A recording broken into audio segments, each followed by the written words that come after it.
네, 안녕하세요. 여러분들 반갑습니다. 금융과 에너지 업종을 누구보다 쉽게 알려주는 데이한 멘토 권혁철입니다. 오늘 이 한국셀 석유라는 기업 리뷰해 보도록 할 텐데요. 일단 여러분들도 아시다시피 한국셀 석유 같은 경우는 이 석유화학 기업으로 윤활유, 그리스 등 사업을 영위하고 있는 기업이죠. 그래서 사실 한국셀 석유 같은 경우 이 원유 유가 움직임에 따라서 좀 주가의 변동성이 컸지만 지금은 사실상 원유 가격보다는 제품의 모멘텀일 가능성이 크거든요. 그런데 이거 제가 이런 내용 같은 경우 계속적으로 말씀을 드리지만 그만큼 중요하기 때문에 말씀을 드리는 거거든요. 그래서 그리고 또 못 보신 분들을 위해서 다시 한번 말씀을 드리니까 보셨던 분들은 양해 한번 부탁드리고 한번 또 봐주시면 정말 감사할 것 같습니다. 아무튼 오늘 이 부분에 대해서 좀 말씀을 드려보려고 하는데 같이 한번 확인해 보면서 천천히 얘기 나눠보도록 하겠습니다. 먼저 시작하기 전에 저희 데이업 채널을 오시면은 모든 종목들을 커버해드리고 있으니까 찾아와 주시면 정말 감사하겠고 제 영상도 끝까지 지켜봐 주시면서 댓글로 궁금하신 것들 남겨주시면은 다음 영상에서 말씀을 드리도록 하겠습니다. 그러면 한국세석유 바로 보도록 할게요. 일단 여러분들도 아시다시피 한국세석유 같은 경우 뭐 윤활유 그리고 그리스를 제조 판매하는 사업이죠. 아니 기업이죠. 매출 비중도 좀 함께 살펴보자면 윤활유 품목이 거의 한 90% 정도 차지하고 있는데요. 사실 한국셀석유 같은 경우 17년 연속 세계 윤활유 판매 부문 1위를 기록을 한 바가 있습니다. 사실 이러한 1위 기록 같은 경우도 지속적으로 가져갈 가능성이 있는데요. 그 이유에 대해서 좀 하나하나씩 살펴보자면 사실 윤활유라고 한다면은 뭐 기계 요소 사이사이 마찰을 줄이기 위해서 바르는 기름이라고 생각이 들고 있지만 윤활유에도 상당히 많은 종류가 있더라고요. 한번 찾아보면요. 여기 한국세석유 홈페이지 들어가 보시면은 여러 제품들을 좀 보실 수가 있거든요. 특히 제가 지금 매출 상승에 기여할 것은 여기 전기 절연유에 해당을 하고 있습니다. 전기 절연유 같은 경우 여기 나와 있듯이 변압기 오일 제품군이라고 나와 있습니다. 그러니까 전기 절연유가 구체적 용도가 변압기라는 소리인데요. 그렇다면 왜 전기 절연유가 매출 비중이 커질지에 대해서 하나하나씩 살펴보자면 일단 전기 절연유 같은 경우 OT라고 부르고 있거든요. 오일 오브 트랜스포머, 즉 변압기 오일인데요. 보통 변압기 같은 경우 유입식과 몰드형으로 구분이 되고 있습니다. 전기 절연유는 여기 유입식 변압기에 충진이 되는 절연체라고 보시면 될 것 같고요. 사실 유입식이라는 말 그 자체가 오일이 들어간 변압기라는 소리예요. 그렇다면 변압기에 오일이 왜 들어가는지도 살펴봐야 될 텐데요.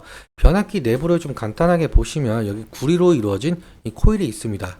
변압기도 당연히 전기가 통하는 전도체이다 보니까 전기가 통한다면 변압기를 관리하는 전기기사의 경우 전기에 감전되는 사고가 발생을 할 수가 있어서 전기 절연유로 절연을 시켜주는 것이고요. 또 변압기는 고압의 전기가 흐르면서 여기 코일에 좀 열이 발생하게 되는데 이 열을 냉각시키지 않으면 과열이 일어나게 되고 곧 폭발 사고가 일어날 수 있는 상황이 발생을 하게 되죠. 그래서 이 전기 절연유를 충진을 하면서 가열되는 코일을 냉각시키기도 한답니다. 그래서 이 유입식 변압기에는 필수적으로 전기 절연유가 필요한데요. 앞서 말씀드렸다시피 전기 절연유 수요가 늘어날 가능성이 있고, 그리고 전기 절연유 변압기에 사용이 된다라고 말씀을 드렸어요.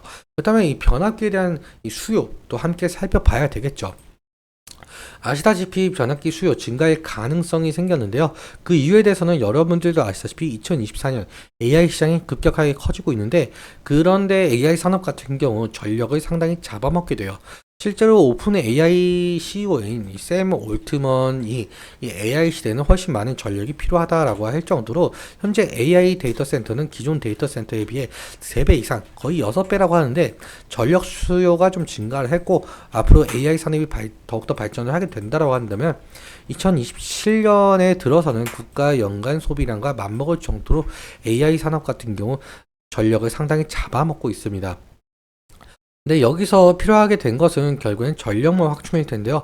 뭐 태양광, 풍력, 원자력, 화력이든 사실 변압기는 어느 발전소든 꼭 필요한 존재예요.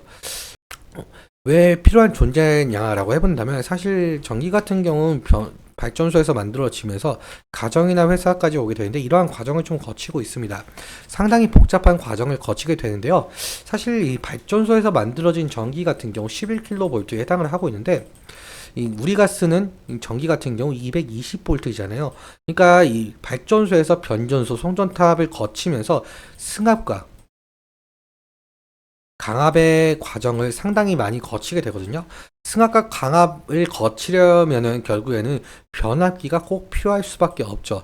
그래서 이 전력 인프라망 구축에는 이 과정 모두 상당히 많은 변압기 종류와 상당히 많은 변압기가 들어가게 됩니다. 그래서 이 변압기가 들어가는 만큼 전기 절연율도 필수적으로 이 수요가 증가할 가능성이 있겠는데, 그렇다면 이 한국셀 석유의 매출도 긍정적으로 잡힐 가능성과 주가에도 긍정적으로 영향이 가겠죠. 이 부분 염두에 두시면 좋을 것 같고요. 그럼 차트와 수급적인 측면 보면서 마무리 짓도록 하겠습니다.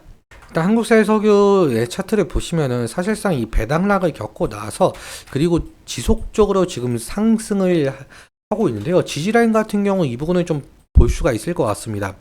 지금 20일 이평선과 이 부분을 볼 수 있을 것 같은데, 지금 사실상 3일 이평선과 20일 이평선을 쭉 타고 지금 상승 중에 있어요. 그렇다 보니까 이 부분은 좀 이탈을 하게 된다라고 한다면 리스크적인 측면에서 관리는 필요할 것으로 보이고 있고요.